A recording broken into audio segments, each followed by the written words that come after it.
In this video, I'm gonna be covering everything that you need to know in order to maximize your silver at Gyfin Rhasia Under. First thing you want to do is to maximize your node level, and in order to do that, you want to go to Monster Zone info. You want to search Gyfin here. You go for Under. You have this 10% here, or like for you it's gonna be 0%. You put your mouse over it, and right here the first thing it says connected node Gyfin Rhasia Temple. This is the node you want to level. This instead will gonna give you item drop rate 10% when you max it out. You only want to do this if you're gonna be grinding there for a long time, and it's really worth it. Now before we go further, we need to talk a little bit about AP caps. Now you also want to go to Monster Zone info. You're gonna type Gyfin here.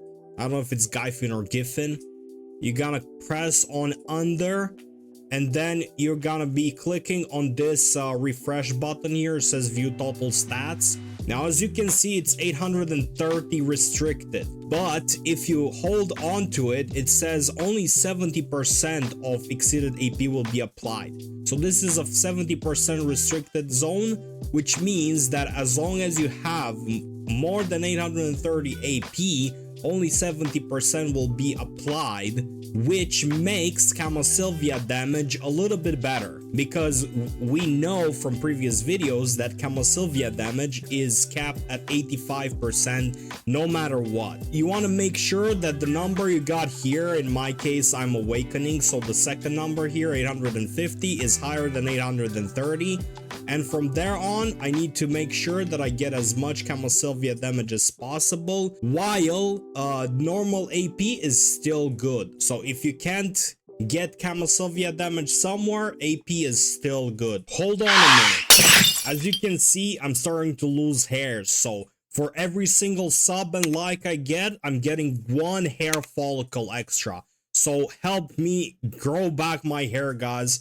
This is really important. Every single time I lose 1 for every person that doesn't click that button. Okay, so for food buffs, we want to go with simple cron meal because it gives us the most AP. As for elixir, we're gonna go with Harmony Drought Camasylvia because it also gives us the most AP. Now, ideally, you would want to use Deep Sea Elixir or Perfume of Courage in that order. However, if you can't find any of those for sale, you might want to try Bracing Spirit Perfume Elixir instead. Yes, it is worse, but it is what it is. You don't really have any other option other than the other two. And right now on EU, they are sold out completely and on pre-order. We will also use Church buff, Valor. If you want, you can get the protection one as well. You will only need the protection one if you think you are dying or you're having a hard time. You'll also need Villa buff,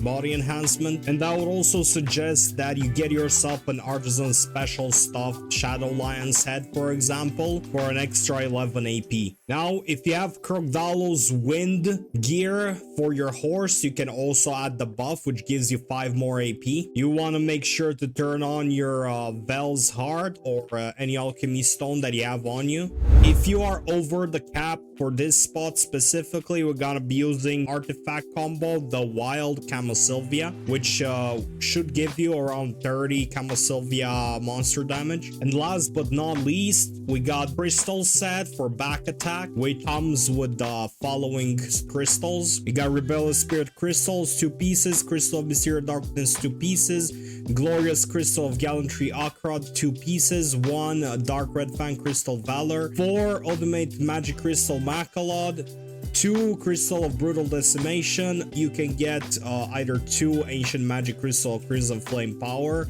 or anything that gives you AP, and of course the Gear and Steer. And if you're paid to win, you can get the Ancient Spirit Crystal of Swiftness, which gives you movement speed +2. Now, it is also important to note that this is one of the best, if not the best, EXP spot in the game. So any sort of scrolls that give you EXP, you should activate them, because here is the best place you can use them on. So if you have any of those gathered somewhere, just grab them up and use them as much as possible in this spot. As for Agris, I don't really recommend you use your Agris here. However, if you got an Agris coin and you really want to use it somewhere, I guess you can use it here as well if you really want to. Also, if you got any sort of like special event drop rate or scrolls or anything like that, you might want to activate them here, because your drop rate affects how many bosses you get each hour when you're grinding there. So the more drop rate you have, the better. Also, each boss gives you more trash loot. The more drop rate you have means more bosses, means more trash loot, right? Also, before you start here, I would suggest you go to Monster Zone info. Again, you write here Gyfin, go for Under, and then you got reoccurring quests. Now, if you left click on this one, it's gonna prompt you to the NPC that gives you those quests. Both of those quests give you Kharazad stones as a reward. So every single day, if you go grind there, just grab those two quests and you're gonna be making a few extra tens of millions from this one. Also, if you're awakening Lahn, your skill add-ons should look something like this. Now, if you want to min-max, you can also come to Heidel at Carolyn and pick up the buff you get from her. Now, in order to not lose time on the buff, you want to be fully buffed up. You pick up this buff and then you use your tagged character to get yourself to the spot before you start grinding. And when you want to start grinding, you just swap character, and now you have 30 minutes on the critical hit damage buff from Carolyn. Also, if you have a guild that has all of the skills, you can also request an item drop rate buff and a combat EXP buff from the guild. So whether you clicked on the daily quest at the Monster Zone info window, right, or you pressed M and right clicked on the Gyfin Rhasia Temple node, you will arrive here at a node manager. And this guy will have the quests we talked about earlier. Now, once you took the quests, you can start grinding. So I'll show you two spots that I think are pretty good. Obviously, all spots are decent, but some of them do have like a difference in density. Now, one of them, if you go from the node manager all the way to the right here, down there, you have one of the rotations. Now, as opposed to other zones, the rotations here are pretty stationary. You won't be moving from this spot here. All you need is the 3 groups of mobs, and that's it. Now, from the node manager towards the second spot, you're gonna go left, and you're gonna keep walking through this route till you meet mobs, and then you go left again, and you kind of like hold the left wall over here until you get here into the open, and here you will go right, and you just keep walking right as you're going through this road over here. Just keep walking, keep holding right, and you will arrive here where there's like the second most popular rotation. So both of them are really good. You pick whichever you want or whichever is free, and you can start grinding. Now, before we start, one thing to note is that you do not use Agris Fever here. It's not worth it. However, if you really want to, you can use an Agris coin. To the mechanics of things. First of all, you have 3 groups of mobs around here. Each group of mob has a color assigned to it. Now you have purple, blue, and red. Now, each mob has a different set of attacks and behaves in a different way. The blue one, in my opinion, is the easiest. It's basically just a small mob with quick attacks, not too strong either. Then you have the purple mob, which is like a mage type mob. He is really strong. If you're weak and you can't kill him fast, he has a nuke which will probably kill you in one shot, or you will be very low after you get hit by it. And then you have the red one, which is like a big berserker type of mob. Basically, he's kind of slow, but he hits like a truck. And what happens is that first, I would suggest you start with the either of them. Like I feel like the blue mob is easiest because like I said, he doesn't hit too hard and he dies pretty fast too. And what happens is that when you kill the mob, you will gain a buff. Now I'll show you. Right here it says Vanish Glory's Wisdom, and you can see it's a purple buff, which indicates to me what mob I need to kill next. Now this buff makes it easier for me to kill the purple mob. You will know which mob you need to go to next based on what color the buff you got is. So in this case, because the buff is purple, I knew that I had to kill the purple mob. Now that the purple mob died, I got the next buff. Now it's Burning Rage's Hammer.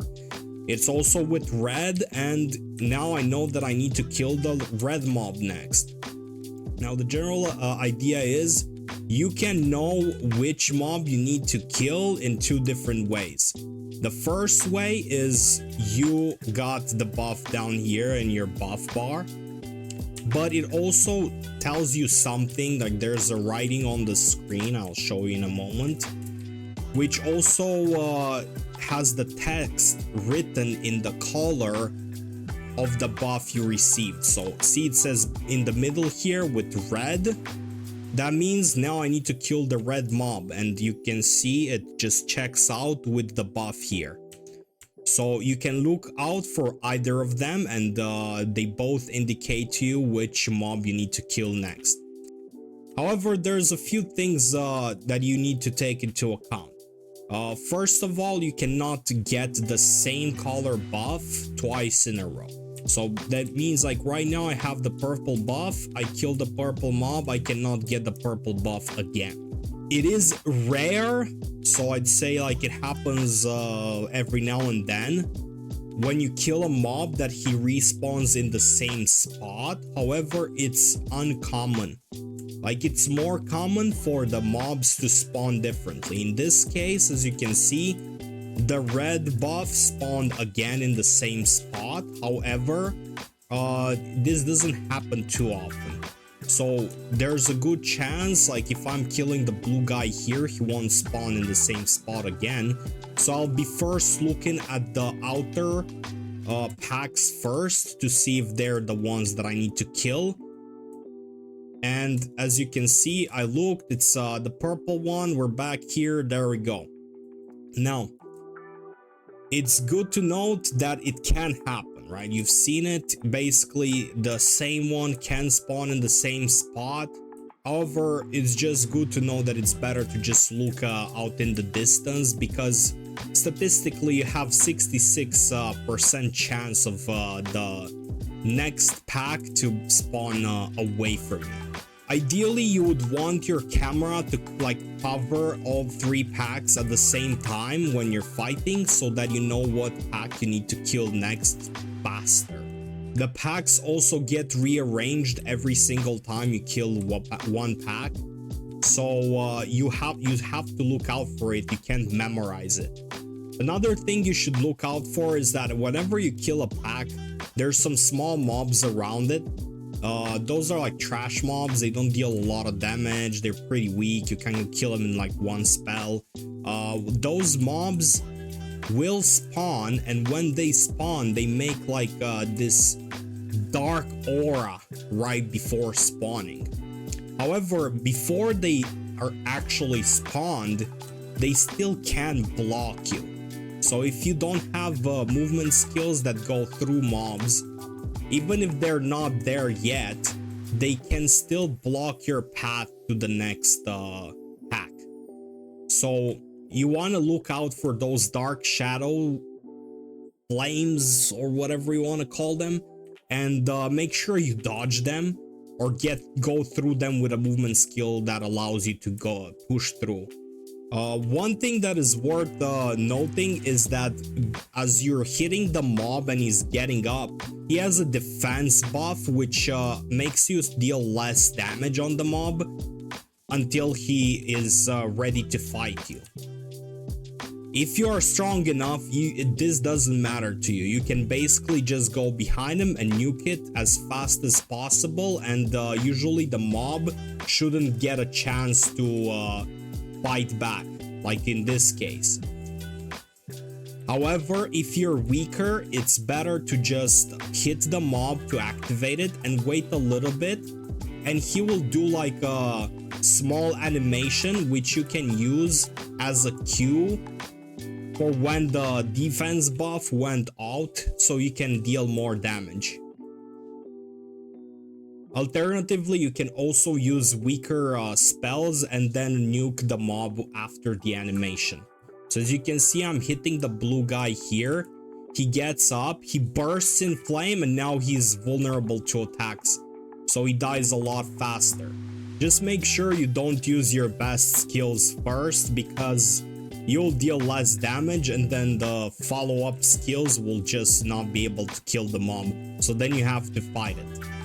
If you can't figure it out by yourself, you can also try counting to up to 3 in your mind after you do the first hit, and then start using your abilities.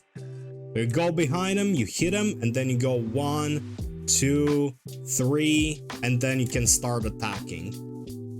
Now, we just got one of the boss spawns in here. This is the boss. Basically, this one is just like an elite. You also have like a big boss that can spawn here. What you want to do is just keep going and fight the mobs like you usually do. He'll follow you up and you can just kill him with the pack. Now we just got the actual boss spawn, the butcher. When the butcher spawns, first of all the other mobs cannot be hurt anymore, and you just have to start fighting him. Now, one thing about the butcher is that once you kill him, he will give you a good amount of trash loot, and he also activates all of the other mobs. However, they'll be a lot easier to kill because we just got this buff right here, Lost Civilization Ruin, which makes it so that they die a lot faster. Now, what you want to do is as soon as you kill them, you just go and kill them all as fast as you can. If you want, you can start with the one that you hate the most, and that's pretty much it. However, after you kill him, you still got the buff, and when you restart your rotation, you can just pick one of the groups and just start killing it, and you will deal significantly more damage than usual on that one group, just to start it off. Now we killed the red guy and we just got the blue buff again. Now we just have to kill the blue guy and we're back to our normal rotation. Now, personally, I use that buff to kill the red mob because I feel like it's tougher for some reason. Something in me makes me think that they have kind of like similar stats. However, for some reason on the red guy, sometimes it just takes a little bit more to kill him, so I prefer killing him. However, if you hate the ranged mage, you can start with that one and just one-shot it and just keep going with the rest. Now, one thing to note is that your trash loot will vary a lot depending on how many butchers you get every single hour. Now, the good news is that you don't have to activate Agris for this because it doesn't work.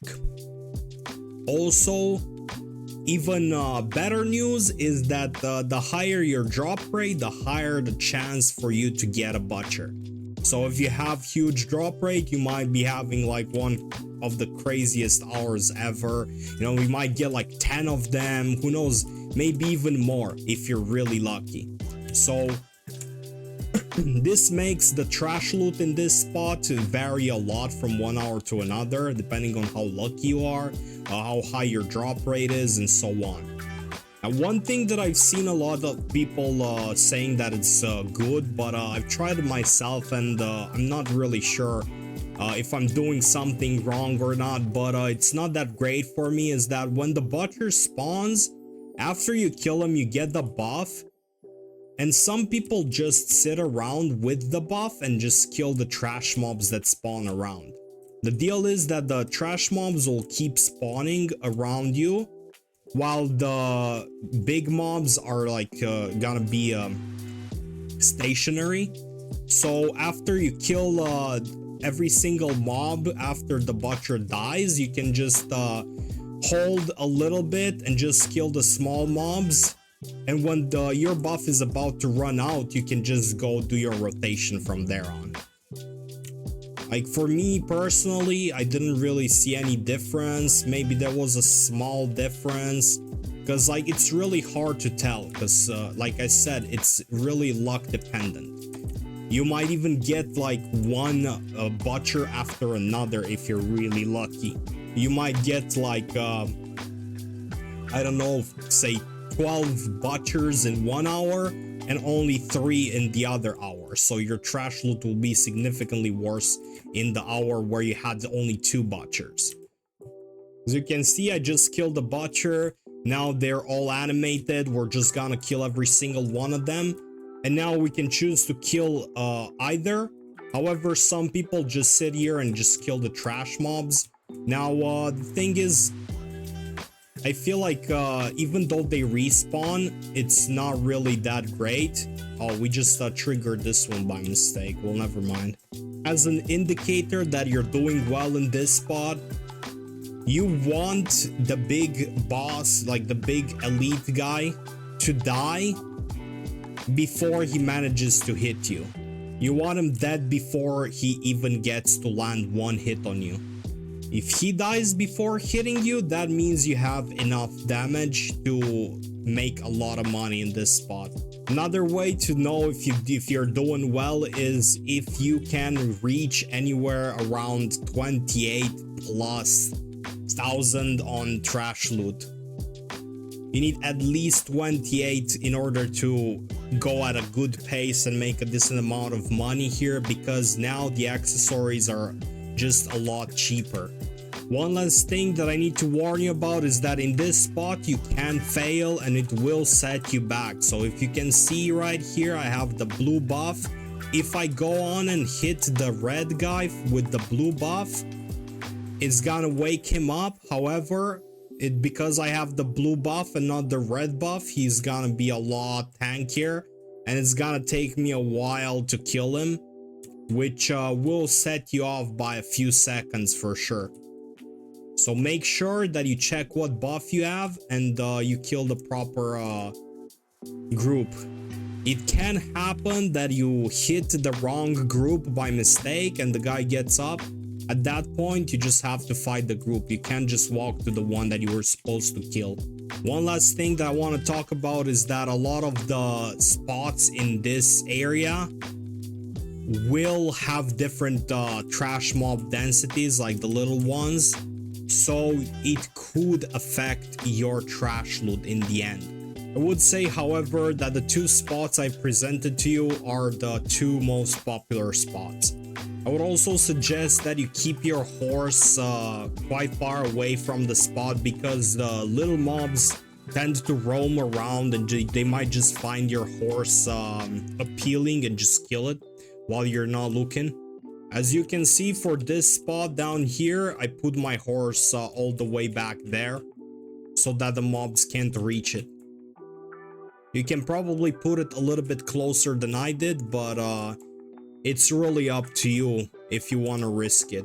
Also, if you're not very strong and you do want to try the spot, at least to see how it is, I would suggest that when you're fighting the mobs, you just circle around behind them.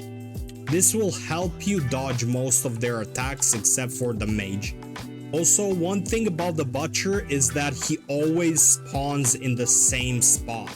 So make sure you memorize where he spawned, and then you can just go there every time you see the spawn message.